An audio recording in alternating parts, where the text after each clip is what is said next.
good afternoon, Joshua Kittle. It is great to see you again, and I appreciate you joining us on the channel here. How are you doing today? I'm fantastic, Michael. Thank you very much. Always a pleasure to be here. Just kind of hanging out here in my office, enjoying the new digs here with COVID-19 and kind of where we are self-isolated. Yes, and I do want to take a moment and point out that, Joshua, you were at the same desk in that same office, and you've been in that desk for 13 years, right? But now we have some updated branding. Can you speak to that just for our viewers so that they're not confused about what's going on or not going on in that regard? Absolutely. Our entire office decided in order to continue to provide our clients what the best in products and service and everything, that it was time for a change. So we actually, the entire office switched over, and we're now with Cross Country Mortgage for the past about 30 days. So it's a relatively new change, but it's been fantastic. And our clients are starting to see some of the benefits of that. So yes, same office, same building, just change into a new name. So excellent. So we'll get updated branding information underneath you there so that people can be in touch. So today we're going to talk about on the channel kind of a rent versus buy comparison, which I think is going to be hugely impactful. We've been talking a lot about the importance of not just waiting and timing the market, because prices have kept going up and rent prices keep going up and sales prices keep going up, and there's certainly an opportunity cost there, and we don't want our buyers to be missing out. So when they do feel like it's the right house at the right price at the right time for them and what their goals are, that they're not afraid to take action. And this is a key metric that I think people need to be keeping in mind that I haven't done as good a job of quantifying, and you have. So I really appreciate you bringing it to the people here. Oh, absolutely. Yeah. No, that's the thing, our industries respectively talk to consumers all the time and talk about how much of a benefit buying a home is. And that sounds good on, it's a good sound and it's true, but we don't usually do a very good job of quantifying that in a way that's meaningful to the average consumer to understand, like, what do you mean that buying a home could be one of the greatest investments that I have, particularly if I'm paying more for my mortgage than I am for my rent.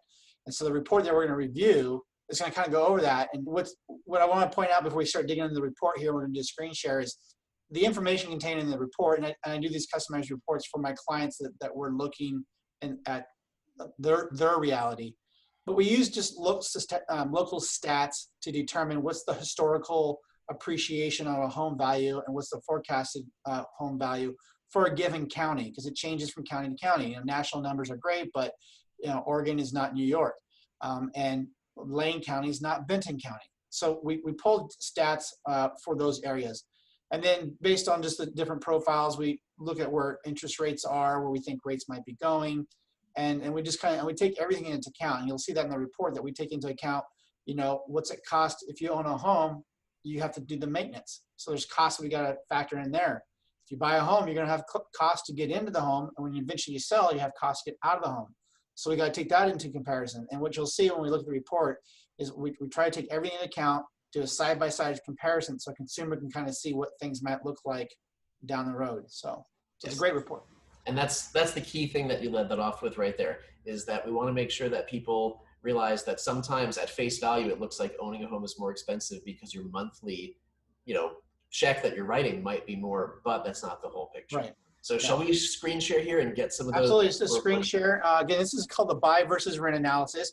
I've had this set up right now with just a 5% down conforming loan, assuming the borrower has about a 740 credit score, or 720 actually, I think I went a little bit lower. And again, so if I'm talking to a consumer and we know that we have lower credit scores or lower or higher down payments, different loan programs, all that would be customized for them. So this is just a sample. And I just took a $300,000 price there in Linn County. And what you'll see is the rent section there, rent for 1 year, shows rents of $1,752. So this system is just taking, for that price point, on average, that's about what it thinks the rents are. We think it should be lower. We can adjust that. I did a second sample we'll look at later that actually will show me just reducing that rent even lower to see how it works out. So we're looking here then again on a 5% down, we're conforming loan. We got mortgage insurance into it. So you have your principal and interest payment of $1,200. You have property taxes and homeowners insurance that you're responsible for. If you rent, you probably have renter's insurance. We factor that in. And then we looked at $200 a month for maintenance. And I think that's kind of high, but I want to go high here. Sure. Some years you'll have real big expenses, water heater goes out or a roof replacement. Other years you'll have nothing. So you look at it and you can see that comparing the two, you're actually spending more money on day one, $1,800, 1882 compared to 1778. To the right, though, what you'll see is over time, rents go up. However, you're in a 30-year fixed rate mortgage, so your principal and your interest stays consistent. And what we're really comparing here is the principal and interest to the and taxes. Now, one thing I want to point out is it doesn't really factor in the fact that taxes will probably fluctuate. And we don't do that because it's really hard to gauge taxes, because at any time voters can vote in a new bond that will have a big change in taxes.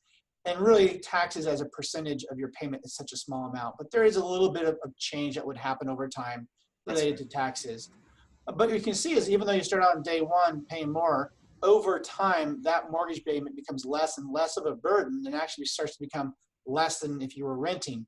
And for the rents, we're using projected rents for this county of where we think rents would go. No guarantees, these are all projections.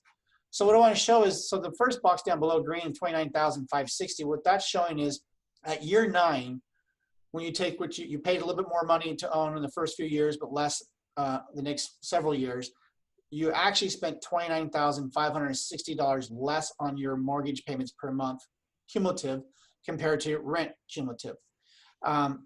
However, and this is a really important thing I want to point out to people, is your mortgage payment, it's not all expense like rent. When you make a payment, a portion of your payment goes to reduce your loan amount. So it's kind of like a forced savings account where you're paying down the balance on that loan, because when you go to sell 9 years from now, it's not the same loan amount, it's less. The piggy bank of the house. Yeah. Yeah. So that's where you see the amortization gain, that $60,000. That's basically saying over 9 years, you paid down $60,000 on your mortgage as part of your payment over time. And this is, of course, assuming you didn't make any late payments, didn't make any extra payments, paid on the first day of the month during that time. Sure. To the left, though, the 166, what that's showing you is that's the projected appreciation of the home over time. And it's a compounding effect. So if you look at the historical for Linn County in the last 60 some years, I just pulled this up the other day, in the last 60 some years, the average rate of appreciation has been about 5.1%. So you take your purchase price of $300,000, each year it goes up 5%. And the next year it's a bigger balance and it starts to snowball. So that represents the difference between what you bought the home for and what you're going to sell for 9 years down the road. If you scroll down a little bit below, I'll show it up there in the red. You'll see that we are taking into account that you're going to pay costs to get into the loan. That's factored in. The red there, you're going to pay to sell the home in the future. That cost is factored in. So all these costs we've accounted for. And in the end, when you take the difference between the appreciation gain, the amortization gain, and the net savings in your monthly payment compared to rent over time, the person who rented next door and the person who owned, they both moved 9 years from now. The person who owned approximately has about $224,000 more wealth than the person who rented. And that's the blow. I think that's the key number that people that like, wow, when you really say homeownership has a benefit, they don't realize it's that type of benefit. Below that, you'll kind of see each year how much that starts to go. And you can see how it just starts to grow because, again, that compounding effect. In this scenario here, even if you sold 2 years later, you still actually came out ahead of the renter in just as little as 2 years. Now, these are estimates, and these aren't guaranteed rate of returns. We're just, again, using historical averages and projections to do this to help see what that looks like. And down below, again, you can see that the closing costs were factored in there, and then the cost to sell and all that stuff there. Now, let's take a look at the other one, because sometimes there's a big difference between rent, what you're paying for rent, and what you're going to own for. So if you throw up the other one, it's the exact same scenario, but what I've done is said, no, actually, I have a really good rate. I only paid $1,200 a month for rent. Okay, so same scenario, monthly payment still $1,882 to buy, but now your cost of renting has dropped down a substantial amount. And what you'll see here is now, again, you can see that purple skew. There's a big gap between renting and owning, and even at year 9, it's almost the same as owning, but not yet. Your month-to-month outlay is still less renting than owning. And when you take a look at that, the person who owned paid out of pocket over 9 years $43,821 more in their payment than the renter did. And that's where people think, oh, I shouldn't buy. I need to stop. I should rent. It's better. But again, they didn't take into account that you're also part of that payment is paying down your loan balance. And now you're down to $60,000 less pay off on the home. Appreciation's the same. Value still went up the same amount. And then when you scroll down, it's not as much of a savings because of the difference, but you still, compared to the person who rented for 9 years and basically got to pocket $43,000 more of that 9-year period, you both sell, you move. The person who owned is $150,000 to the good compared to the person who rented, taking all that into account. And you can see again here, year 2, pretty much a break even. Sure. In year 3, you're making money, and then it goes from there. And so that's the power of owning versus renting. This is why we say, buying versus renting, it makes sense. The payment needs to be comfortable for you. Never extend yourself beyond what's comfortable. But when you're just trying to decide, do I keep renting for 12 or do I go to 15? Realize that part of that $1,500, part of that's investment.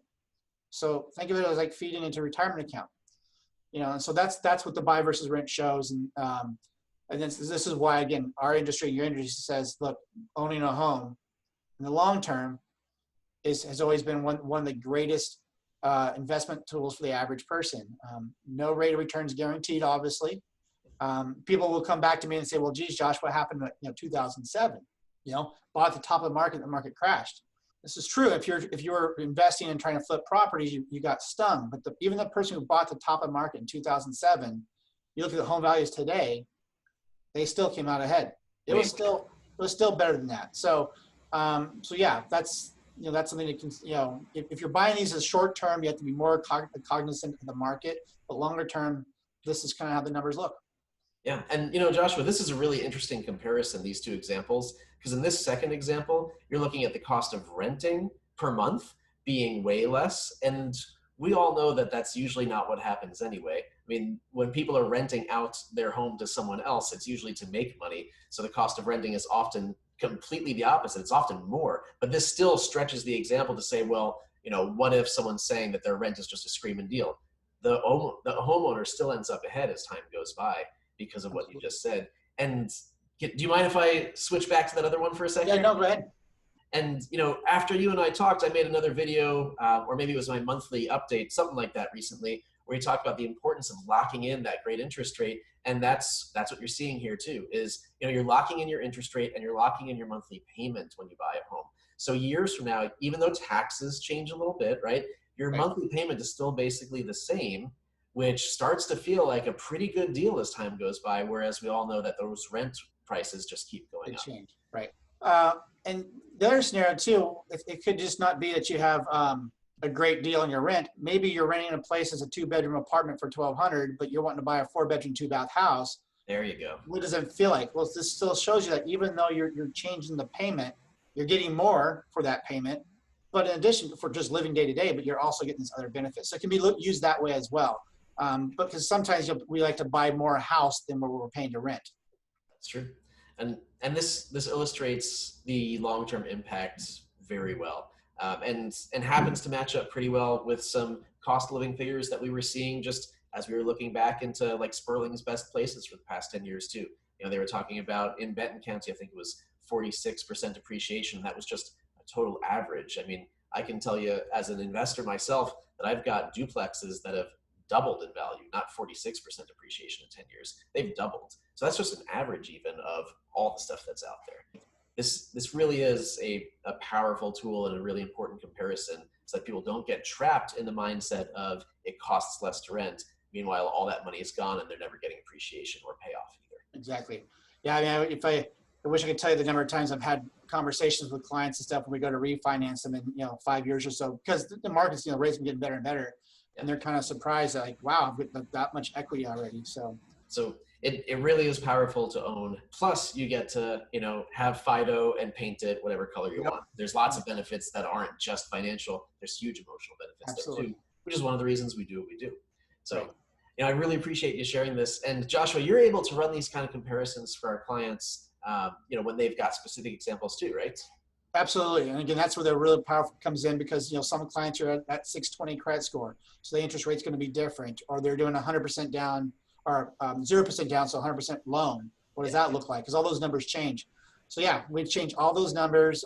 Maybe you're buying a home that's a little bit more distressed. So we think the maintenance costs will be higher.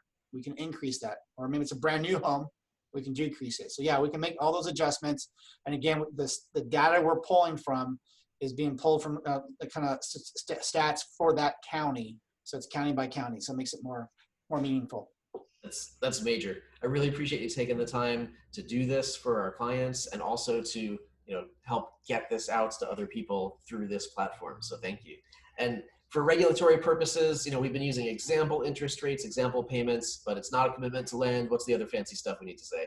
Oh, well, I think we're down below. We'll put some disclosures for you, but just, we're an equal opportunity lender. My mortgage licensing numbers and my company license number will be down below in the banner, so you can guys see that and my contact information as well. So, and just the other thing is, these are for illustration purposes only. So not a commitment to lend, and market rates will fluctuate with the market. So. All right, excellent. And Joshua, you've got some videos on your YouTube channel that have been enormous. I think I was watching one the other day that had 40,000 views. So Cody, help me out. We need to be sure to link Joshua's channel somewhere on the screen right around now, maybe here or something like that too, so that people can just get even more info. So yeah, that channel just got some basic general guidelines for different loan programs. People got questions about USDA loans or questions about credit score, what goes into it. So it's a good resource for that kind of stuff. Absolutely. So thank you so much for taking the time. Really appreciate it as always. Love working with you. And folks, let us know how this goes for you. Hit us up in the comments below, and be sure to do all that normal YouTube stuff of liking and subscribing so that you don't miss other info along these lines. Because the whole point is that we want you to be informed consumers. So Joshua, thank you for helping make that happen. You're welcome. Thanks. All right. Bye for now. Bye.